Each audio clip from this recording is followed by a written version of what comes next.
Buenas tardes, en este momento les habla Perla Maciel Díaz. Yo voy a estar hablando de Juan Emilio Bosch Gavino, mejor conocido como Juan Bosch. Juan Bosch fue un presidente de la República Dominicana que llegó al poder en 1962, pero más tarde, en 1963, recibió un golpe de Estado casi a 7 meses de su llegada al poder. Este presidente, aún con el pasar de los años, ha sido considerado el presidente más honesto que ha tenido la República Dominicana. También fue un líder de la oposición dominicana en contra del régimen de Trujillo durante 25 años. También fue fundador de dos partidos dominicanos como son PRM, Partido de la Revolución Dominicana, y PLD, Partido de la Liberación Dominicana. Después de 23 años de exilio, Bosch llega nuevamente a la República Dominicana después del asesinato de Trujillo. La presencia de Juan Bosch en la vida política nacional como candidato político del Partido Revolucionario Dominicano, PRM, fue percibido como un cambio para los dominicanos, ya que el presidente Juan Bosch tenía una forma directa de hablar y una sencillez. Otra cosa fue la mención que él hizo a la copa baja de los habitantes de las zonas urbanas y rurales. Esto le proporcionó una gran simpatía popular.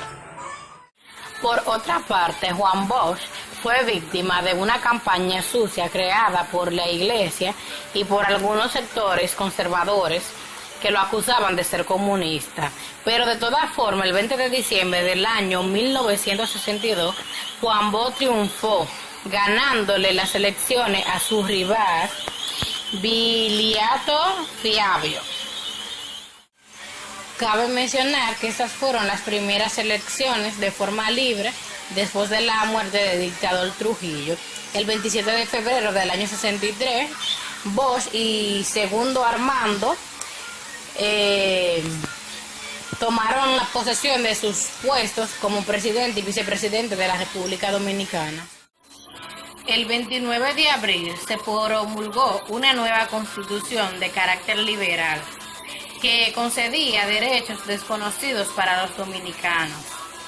Entre estos estaban los derechos laborales, la libertad sindical. Juan Bosch se ocupó de los sectores excluidos, como fueron las mujeres embarazadas, los niños ilegítimos, o sea, los hijos ilegítimos, personas sin hogar, la familia, los niños, los adultos, agricultores y otros sectores. Por otra parte, dice que Bosch también se enfrentó a sectores poderosos, como fue la Iglesia Católica. La Iglesia Católica acusaba a Bosch de que estaba tratando de secualizar el país. También las empresas rechazaban los beneficios de la nueva Constitución, donde Bosch beneficiaba a los sectores más bajitos o más pobres. También estaban los militares, estos se sentían como obligados a hacer lo que él hacía, ya que estos estaban impuestos a hacer lo que les daba la gana. Por otra parte está Estados Unidos, que se mostró escéptico ante el menor indicio de la política de la izquierda en el Caribe, después que Fidel Castro se declaró abiertamente comunista. Saludos, mi nombre es Cristian Reimi, le estaré hablando sobre la causa de que algunos sectores no apoyaron el gobierno de Juan Bosch. El 29 de abril de 1963 se declara la nueva Constitución de carácter liberal, donde conocía los derechos desconocidos por los dominicanos. Entre otras cosas, consignó el derecho laboral y la libertad sindical. También en sectores excluidos por la sociedad, lo cual estaba la mujer embarazada, hijos ilegítimos, la familia, la niñez, la juventud y la clase agricultora. El gobierno de Bosch se enfrentó tradicionalmente a sectores poderosos. Su actitud contra el latifundio acarreó la ambición de los sectores terratenientes. La Iglesia Católica creyó que Bosch trataba de secularizar el país, mientras que el sector industria sentía recelo por los privilegios que tenía la clase obrera, mientras que los militares, ya que podían hacer lo que quieran, sentía que Bosch lo sometía en su gobierno. Por otra parte, el gobierno de Estados Unidos se sentía escéptico con el gobierno de Bosch, ya que Cuba se declaró abiertamente que era comunista. Hola, mi nombre es Adriana Carela y en esta ocasión les hablaré sobre el triunvirato. El triunvirato fue un movimiento que surgió a través del golpe de estado de Juan Bosch, o sea, luego de la salida de Juan Bosch. Este gobierno estuvo integrado por 3 personas, los cuales eran Emilio de los Santos, Enrique Tabarez Espaillat y Ramón Tapia Espinal. La presidencia y el gabinete, así como los altos encargados administrativos del Estado. Estos quedaron en manos de los conservadores que por su tendencia evidenciaron las principales características del gobierno, basadas en la represión de sus opositores y la violación de los derechos civiles y políticos del pueblo dominicano.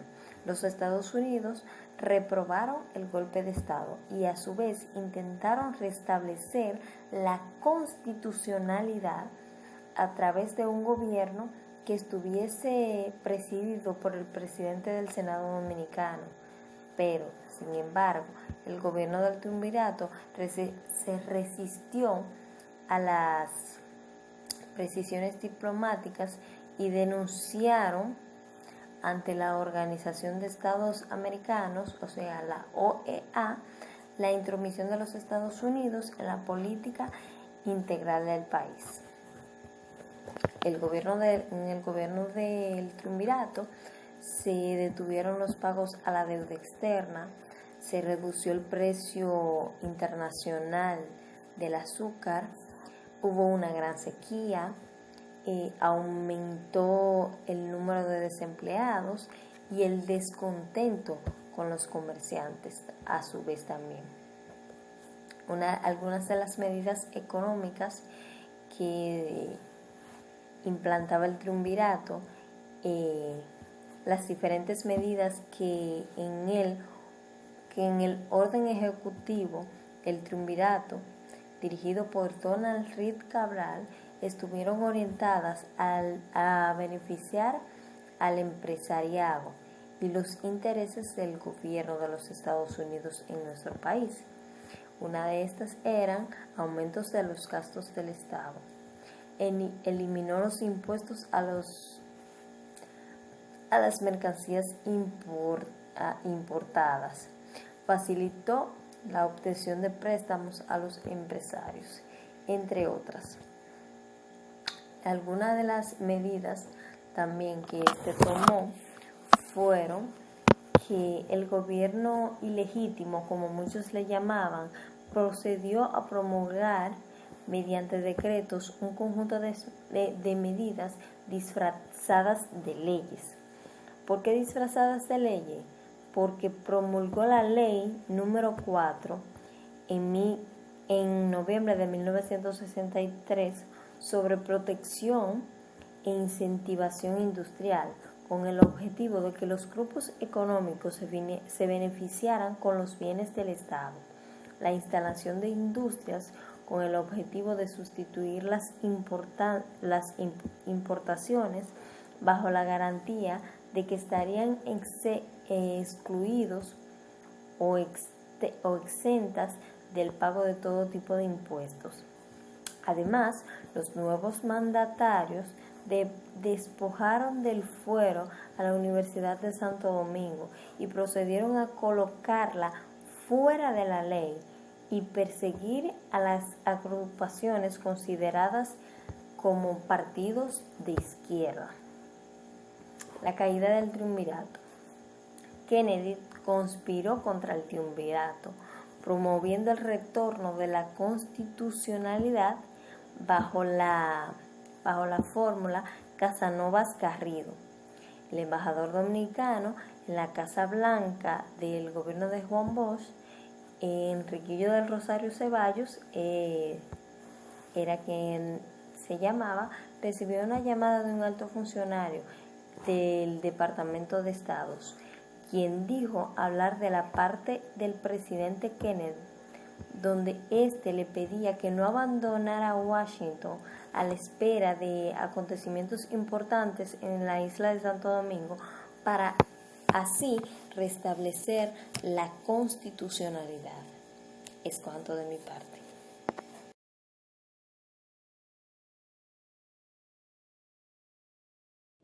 Muy buenas tardes, mi nombre es Stephanie Abreu García. Le estaré hablando acerca de la Guerra de Abril.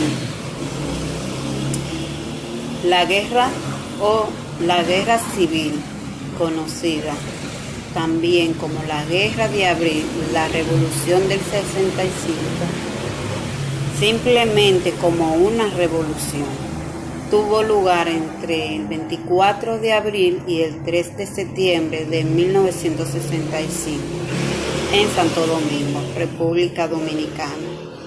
Inició cuando seguidores civiles y militares del presidente constitucionalmente electo Juan Bosch derrotaron al presidente Donald Rey Cabral.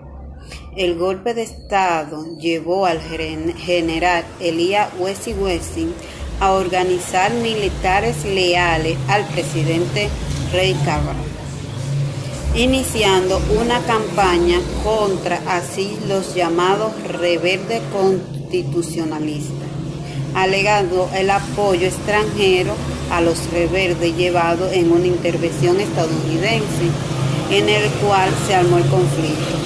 Después de su transformación a una ocupación organizada de los Estados Unidos en el país.